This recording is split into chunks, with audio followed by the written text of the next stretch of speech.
Hello friends, எல்லோருக்கும் வணக்கம். Welcome to Srimithu natural vlogs. எல்லோரும் எப்படி இருக்கீங்க? நலமாக இருப்பீங்கன்னு நினைக்கிறேன்.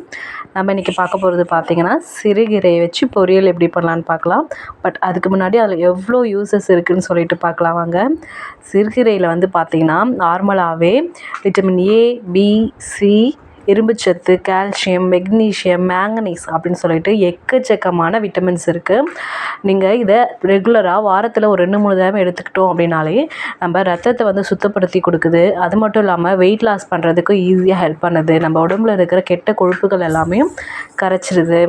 அதுக்கப்புறம் நிறைய பேர் சர்க்கரை வியாதி இருக்கிறவங்க, அதுக்கப்புறம் வந்து நீரிழிவு நோய் இருக்கிறவங்க, இவங்க எல்லாருமே வந்து இதை ரெகுலராக எடுத்துக்கலாம். சின்னவங்கலேருந்து பெரியவங்க வந்து எல்லாருமே இதை சாப்பிட்லாம். பொதுவாகவே டாக்டர்ஸ் எல்லாமே சஜஸ்ட் பண்ணுறது கீரைகளை வந்து கண்டிப்பாக உங்களோட உணவில் சேர்த்துக்கோங்கன்னு சொல்லுவாங்க.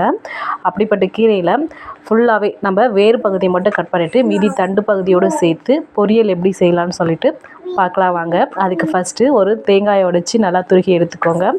அதுக்கப்புறமா நம்ம பண்ணி வச்சுருக்கிற கீரையை வாட்டரில் நல்லா அலசிட்டு 2-3 டைம் அலசிக்கோங்க. அலசிட்டு நம்ம அதுக்கு தேவையான பொருட்கள் பார்க்கலாம். கீரை, அதுக்கப்புறம் ஒரு கப் துருவின தேங்காய், ஒரு 4 பல் பூண்டை சின்ன சின்னதாக கட் பண்ணிக்கோங்க. கடுகு, உளுத்தம்பருப்பு, கடலைப்பருப்பு இதெல்லாம் சேர்த்துக்கோங்க.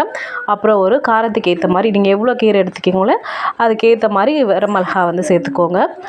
வாங்க நம்ம எப்படி செய்யலான்னு பார்க்கலாம். ஃபஸ்ட்டு அதுக்கு வாணலில் வந்து கொஞ்சமாக வந்து ஆயில் ஊற்றிக்கோங்க. ஆயில் வந்து நல்லா சூடானதுக்கப்புறமா நம்ம எடுத்து வச்சுருக்கிற கடுகு, கொஞ்சமாக ஜீரகம் ஆட் பண்ணிக்கோங்க. அதுக்கப்புறம் உளுத்தம்பருப்பு, கடலைப்பருப்பு இது எல்லாமே சேர்த்து பொரிஞ்சதுக்கப்புறமா நம்ம கட் பண்ணி வச்சுருக்கிற பூண்டை வந்து ஆட் பண்ணிக்கோங்க.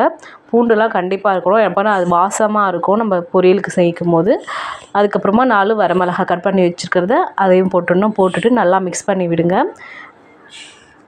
இந்த மாதிரி பொரியல் வந்து நம்ம சாதத்தோடு சாப்பிடலாம், இல்லை சைட் டிஷ்ஷாகவும் வச்சு சாப்பிடலாம். இந்த மாதிரி ரெகுலராக வந்து நம்ம சிறுகீரை எடுத்துக்கிறதுனால ரொம்ப நிறைய யூசஸ் இருக்குது. அதுவும் சிறுநீரக பாதிப்புலாம் இருக்கிறவங்களாம், சிறுநீரகத்தில் எரிச்சல் இருக்கிறது, அது சிறுநீர் போகும்போது வந்து நம்ம ஒரு மாதிரி கடுப்பாக இருக்கும், அந்த மாதிரி டைம்லலாம் இதை வந்து நம்ம எடுத்துக்கிட்டோம் அப்படின்னா ரொம்பவுமே நல்லது, எந்த பிரச்சனையும் வராதுன்னு சொல்கிறாங்க. இதில் வந்து நல்லா வறுபட்டதுக்கப்புறமா கொஞ்சமாக வந்து பெருங்காயத்தூள் ஆட் பண்ணிக்கோங்க. ஆட் பண்ணிவிட்டு நல்லா மிக்ஸ் பண்ணி விட்டுட்டு நம்ம கட் பண்ணி வச்சுருக்க கீரை, அலசி வச்சுருக்கிற கீரையை வந்து போட்டு மிக்ஸ் பண்ணிக்குவோம். கீரை வந்து பார்க்கறதுக்கு அதிகமாக தான் இருக்கும், அதுக்கப்புறம் வதங்கி வந்துடும். ஸோ உப்பு மட்டும் வந்து நீங்கள் ஸ்டார்டிங்கில் ஆட் பண்ணாமல் வதங்கி லாஸ்ட்டாக வந்ததுக்கப்புறமா அப்போ ஆட் பண்ணிங்க அப்படின்னா கரெக்டாக இருக்கும். உப்பை வந்து லாஸ்ட்டாக நம்ம ஆட் பண்ணிக்கலாம். அதுக்கு முன்னாடி நல்லா இதை வந்து மிக்ஸ் பண்ணுங்கள். தண்ணிலாம் எதுவுமே ஆட் பண்ணிக்கூடாது. அதில் இருக்கிற தண்ணியை வந்து நல்லா வந்து இதுவாகி வேகும், அதிலே வந்து கீரை வந்து வேகணும். இந்த மாதிரி நம்ம தண்டு பகுதியோடு சேர்த்து தான் நம்ம கீரையை மோஸ்ட்லி எடுத்துக்கணும். நிறைய பேர் வந்து அந்த இலையை மட்டும் கட் பண்ணிக்கிட்டு மீதி தண்டெல்லாம் தூக்கி போட்டுருவாங்க. தண்டுமே சேர்த்து இந்த மாதிரி பொரியல் சேர்த்து சாப்பிட்டோம் அப்படின்னா நமக்கு மலச்சிக்கல் பிரச்சனை அதெல்லாம் இருந்துச்சு அப்படின்னா சீக்கிரமாக வந்து நல்லா வந்து சரியாக போயிடும். அதுமாதிரி டைஜஸ்ட்டும் வந்து நல்லா டைஜஸ்ட் ஆகும். பட் கீரையை வந்து மோஸ்ட்லி பகலில் எடுத்துக்கோங்க, நைட்டில் வந்து அவாய்ட் பண்ணிவிடுங்க. ஏன்னா ஜீரணம் ஆகிறதுக்கு வந்து ரொம்ப நேரம் எடுக்கும்.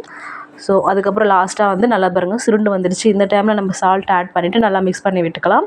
அதுக்கப்புறமா நம்ம எடுத்து வச்சுருக்கிற தேங்காய் துருவி இருந்தோம் இல்லைங்களா, அதுவுமே ஆட் பண்ணி லாஸ்ட்டாக வந்து ஒரு 2 மினிட்ஸ் 3 மினிட்ஸ் இருந்தாலே போதும். மிக்ஸ் பண்ணி விட்டுட்டு இறக்கிடுங்க. அவ்வளோதான், சூப்பரான நம்மளுடைய சிறுகீரை பொரியல் வந்து ரெடி ஆகிடுச்சு. தேங்காவுமே நம்ம உடம்புக்கு ரொம்ப நல்லது. எல்லா ஃபுட்லேயுமே நம்ம தேங்காய் வந்து ஆட் பண்ணிக்கலாம். தேங்காய் ஆட் பண்ணி எப்படி சிறுகீரை பொரியல் பண்ணுறதுன்னு சொல்லிட்டு நம்ம இன்றைக்கி பார்த்துருக்கோம். இது வந்து நம்ம சுட சாதத்தோடு சேர்த்து சாப்பிடும்போது அவ்வளோ அருமையாக இருக்கும். நீங்களுமே உங்கள் வீட்டில் ட்ரை பண்ணி பாருங்கள். குட்டீஸ்லாம் இருக்காங்க அப்படின்னா அடிக்கடி செஞ்சு கொடுங்க. டிஃபன் பாக்ஸ்க்குமே இதுக்கு மாதிரி செஞ்சு கொடுங்க, ரொம்ப விரும்பி சாப்பிடுவாங்க. இந்த வீடியோ உங்களுக்கு பிடிச்சிருந்ததுன்னா ஒரு லைக் பண்ணுங்கள், ஷேர் பண்ணுங்கள், சப்ஸ்கிரைப் பண்ணிக்கோங்க. Thank you for watching.